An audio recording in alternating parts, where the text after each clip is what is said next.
Then you have this feeling of, well, I've got to go do something that is wonderful and special and different. And I need to make a huge financial investment, so I'll do an MBA. You think, okay, it's a big decision, make do an MBA. Okay, great. And think about the sort of people that are attracted to an MBA. Are they, and I'll give you two options, I'll describe two people. Are they the people that have a really interesting career, heaps of opportunities, lots of great work, a really interesting network of people they can call up and get ideas from. They're always being asked to speak at events. They're constantly in demand of work. Recruiters are calling them up and saying, we really want you to work for you. We've heard all this great stuff you've done. Are they that group of people? Or are they the group of people that said, I'm kind of not really satisfied in the work I do. I don't quite know how I can do something better in my current company. I've already applied for a lot of jobs, so it's kind of frustrating, I didn't get where I want, and they won't pay me enough. But I've heard, if I do an MBA, that'll get me ahead of the world.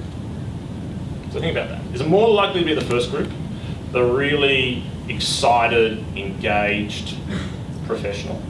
Or is it more likely to be the second group, the sort of people who you think, I don't know, they're not quite sorted out, they're looking for someone to solve a problem for them? And I'm pretty sure you'll find it's the second group. I'm almost certain.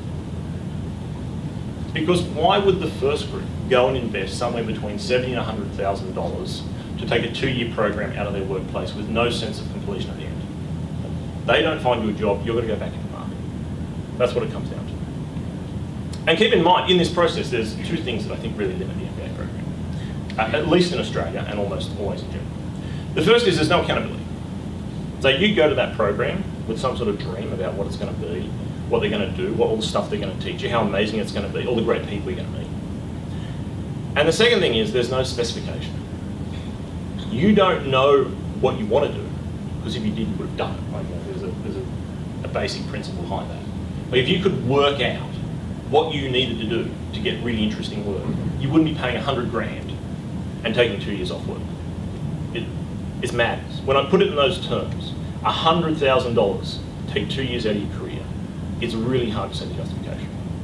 But here's the problem. You go and talk to people who've done them, and what do you think they're going to say? Do you think they're going to say, well, actually, what I really needed was this and this and this and this, and actually what I realised, they gave me none of that, but it kind of made me feel good about myself, and so then I picked myself up in my 30s, dusted myself off and got back in my career. Do you think they're going to be honest and frank and forthright? Or do you think it's going to sound a lot like the start, where you ask someone a question, they have a plan and an action, and those two things are completely unrelated to each other. And they're going to concoct a story. And it doesn't matter how far in the future they have to go, but at some point, that MBA will justify itself.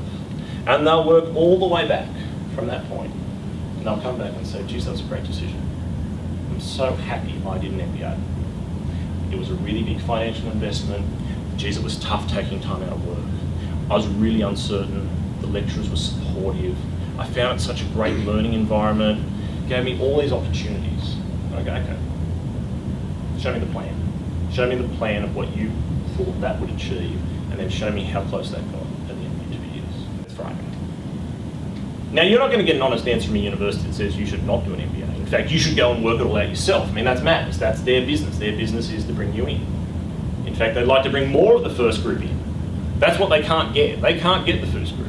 They can't get the entrepreneurs, the people who are going to go and run their businesses, the people who are doing really interesting work, the people that are out there doing talks that people care about, that write about, that book them. That's not the group that goes in there. It's the second group. And so when you then make the argument that says, okay, but I don't do it for the course material, and if you've made it that far, you're doing really well. If you've worked out that there's no value in the MBA course material that you cannot get from reading a couple of textbooks, and you say it's all about the network, ask, well, what sort of network are you getting? Kind of feels to me like you're getting the network that took the last seat on the bus. Is that the network you really want? Do you want the network that's forced upon you by people that had $100,000 to spend in 2 years to take off work? And I really think you should be looking for a better network.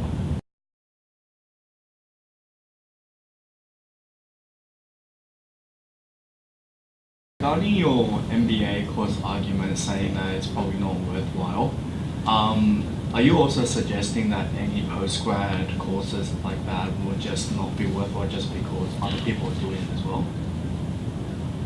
Cool. So I don't know if you all heard that question. The question in summary was, because I think MBAs are a bad idea, are all postgraduate education a bad idea? Let me preface by saying this. I think education is a great choice. And I think if you have the time and the money, you should do as much as you can, as often as you can, to the best quality that you can. That's my first statement. My second statement is, there are some jobs, some careers, and some industries which have minimum expectations. So there are certain fields where if you don't have a master's, you can't get a job. It's just the standard factor that everyone's moved to that space. And certainly maybe to move above a certain point, you definitely need a master's. In those cases, you should play the game as required. In terms of if you have the financial capacity and say you're single and you have a deposit on a house and you're kind of happy what you're doing and you think, really, I just want a couple of years out of my life to do some fun stuff, sure. The MBA is an option for you. Do I think it's a good option? Absolutely not. But if you can make it work, why not? If your company's going to pay for it, maybe it's a little bit more compelling. But I ask you that question again, similar to this gentleman I spoke to. When you go and look for your next opportunity, what do you think is a more interesting thing to have done? Is it to have met the 50 most influential people in your industry? To know them personally, to have added value to their lives by solving a problem for them, to be a point of contact that they care about and know, to do stuff where maybe they might put their name on your work, or to have a degree from a university in a space that doesn't really quite work with what you want to do now. Many of you would say, well, I can do both. Great. Well, pick which one makes more sense to do first, and pick the other one second, would be my suggestion in that space.